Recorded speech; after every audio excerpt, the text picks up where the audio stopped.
Halo sahabat Diari Perawat, di video kali ini saya akan berbagi kepada teman-teman lanjutan dari Undang-Undang Keperawatan yang telah saya share sebelumnya.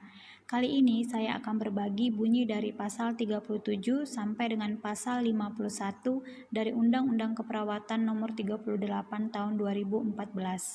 Semoga dapat membantu teman-teman yang sedang belajar dan menghafal Undang-Undang Keperawatan.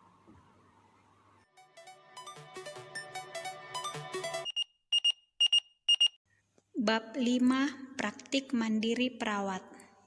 Pasal 37. Pasal 37 ayat 1. Perawat yang menyelenggarakan praktik keperawatan mandiri memiliki wewenang a. Menyelenggarakan asuhan keperawatan di bidang upaya kesehatan perorangan. b. Menyelenggarakan penyuluhan dan konseling bagi klien. c. Melaksanakan tugas berdasarkan pelimpahan wewenang. Pasal 37 ayat 2. Penyelenggaraan praktik keperawatan mandiri sebagaimana dimaksud pada ayat 1 dilakukan dengan standar dan kode etik. Pasal 37 ayat 3. Praktik keperawatan mandiri sebagaimana dimaksud pada ayat 1 dilaksanakan di tempat praktik mandiri perawat. Pasal 37 ayat 4. Dalam memberikan asuhan keperawatan sebagaimana dimaksud pada ayat 1 huruf A, perawat dapat melakukan penata laksanaan keperawatan komplementer dan alternatif sesuai dengan kompetensi.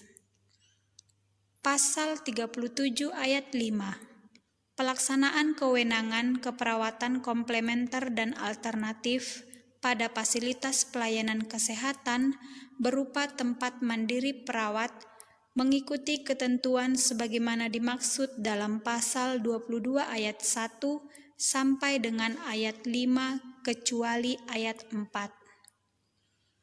Pasal 37 ayat 6. Pelaksanaan tugas berdasarkan pelimpahan wewenang dalam penyelenggaraan praktik keperawatan secara mandiri di tempat praktik mandiri perawat sebagaimana dimaksud pada ayat 1 huruf C dilakukan berdasarkan permintaan dokter secara tertulis. Pasal 38. Pasal 38 ayat 1. Perawat yang menyelenggarakan praktik keperawatan secara mandiri di tempat praktik mandiri perawat harus memenuhi persyaratan selain ketentuan persyaratan memperoleh surat izin praktik perawat sebagaimana dimaksud dalam pasal 9 ayat 1. Pasal 38 ayat 2. Persyaratan sebagaimana dimaksud pada ayat 1 meliputi persyaratan lokasi, bangunan, prasarana, peralatan serta obat dan bahan habis pakai.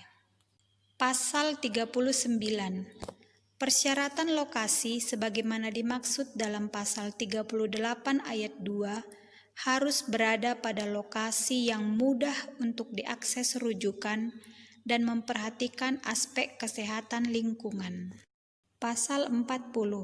Pasal 40 ayat 1.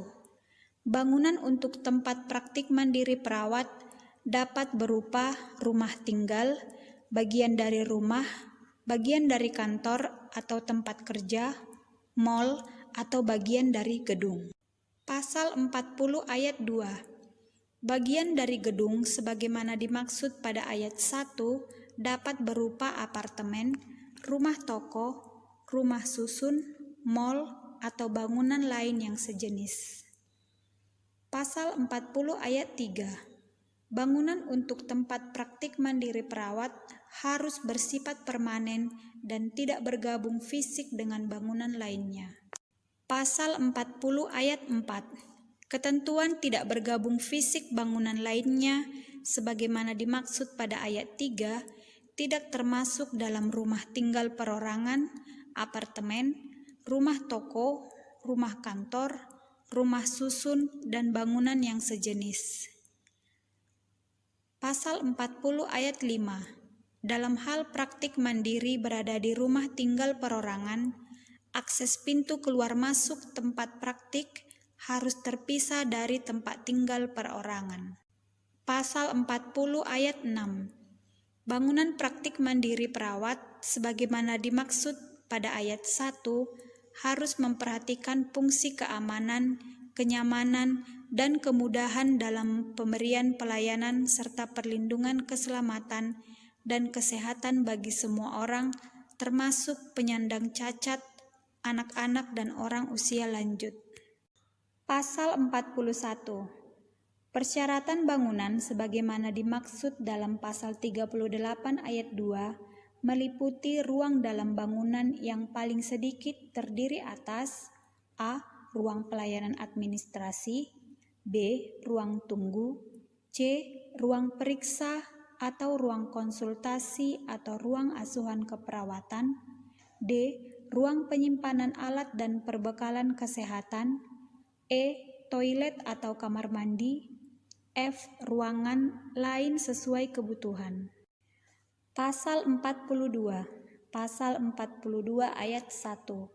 Persyaratan prasarana sebagaimana dimaksud dalam pasal 38 ayat 2 paling sedikit memiliki A. Sistem air bersih, B. Sistem kelistrikan atau pencahayaan yang cukup, C. Ventilasi atau sirkulasi udara yang baik, D. Prasarana lain sesuai dengan kebutuhan. Pasal 42 ayat 2. Prasarana sebagaimana dimaksud pada ayat 1 harus dalam keadaan terpelihara dan berfungsi dengan baik. Pasal 43. Pasal 43 ayat 1. Peralatan yang harus dimiliki pada tempat praktik mandiri perawat meliputi peralatan asuhan keperawatan yang diperlukan sesuai dengan pelayanan yang diberikan. Pasal 43 ayat 2. Peralatan asuhan keperawatan sebagaimana dimaksud pada ayat 1 harus dalam keadaan terpelihara dan berfungsi dengan baik. Pasal 43 ayat 3. Ketersediaan peralatan asuhan keperawatan sebagaimana dimaksud pada ayat 1 dan ayat 2 menyesuaikan dengan jenis spesialisasi yang diberikan dan mengacu standar pelayanan dan standar profesi sesuai dengan ketentuan peraturan perundang-undangan. Pasal 44. Obat bebas terbatas, dan bahan habis pakai yang dapat disimpan oleh perawat yang menjalankan praktik keperawatan secara mandiri di tempat praktik mandiri perawat dilakukan sesuai dengan ketentuan peraturan perundang-undangan. Pasal 45. Ketentuan mengenai pemberian obat dan daftar jenis obat dalam keadaan darurat yang dapat disimpan oleh perawat yang menjalankan praktik keperawatan secara mandiri di tempat praktik mandiri perawat diatur dengan peraturan menteri. Pasal 46.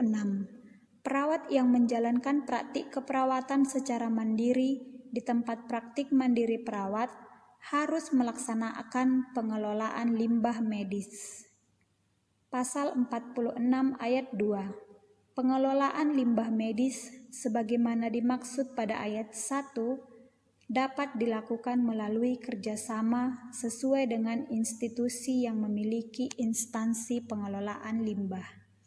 Pasal 47. Pasal 47 ayat 1. Dinas Kesehatan Pemerintah Daerah Kabupaten Strip Kota harus melakukan penilaian terhadap pemenuhan persyaratan tempat praktik mandiri perawat sebagaimana dimaksud dalam pasal 40 sampai dengan pasal 43 dengan menggunakan instrumen penilaian sebagaimana tercantum dalam lampiran yang merupakan bagian tidak terpisahkan dari peraturan menteri ini.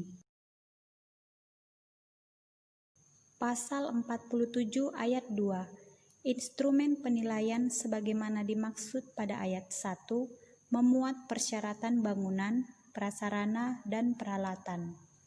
Pasal 47 ayat 3. Hasil penilaian kelayakan sebagaimana dimaksud pada ayat 1 menjadi dasar dalam pembuatan rekomendasi sebagaimana dimaksud dalam pasal 9 ayat 1 huruf F. Pasal 48. Pasal 48 ayat 1. Tempat praktik mandiri perawat tidak memerlukan izin penyelenggaraan sebagai fasilitas pelayanan kesehatan. Pasal 48 ayat 2. Izin penyelenggaraan tempat praktik mandiri perawat sebagaimana dimaksud pada ayat 1 melekat pada yang bersangkutan. Pasal 49. Pasal 49 ayat 1. Perawat dalam menjalankan praktik keperawatan secara mandiri di tempat praktik mandiri perawat dapat dibantu oleh tenaga kesehatan lain atau tenaga non-kesehatan. Pasal 49 ayat 2. Tenaga kesehatan lain sebagaimana dimaksud pada ayat 1 harus memiliki surat izin praktik sesuai dengan ketentuan peraturan perundang-undangan. Pasal 50. Pasal 50 ayat 1. Perawat yang berhalangan sementara dalam melaksanakan praktik keperawatan dapat menunjuk perawat pengganti yang memiliki kompetensi sama dan melaporkannya kepada Kepala Pusat Kesehatan Masyarakat setempat. Pasal 50 ayat 2. Perawat pengganti sebagaimana dimaksud pada ayat 1 harus memiliki surat izin praktik perawat dan tidak harus surat izin praktik perawat di tempat tersebut. Pasal 51. Pasal 51 ayat 1. Perawat yang menyelenggarakan praktik keperawatan secara mandiri di tempat praktik mandiri perawat wajib melakukan pencatatan dan pelaporan sesuai dengan pelayanan yang diberikan. Pasal 51 ayat 2. Pencatatan sebagaimana dimaksud pada ayat 1 wajib disimpan sesuai dengan ketentuan peraturan perundang-undangan. Pasal 51 ayat 3. Pelaporan sebagaimana dimaksud pada ayat 1 ditujukan ke pusat kesehatan masyarakat di wilayah tempat praktik.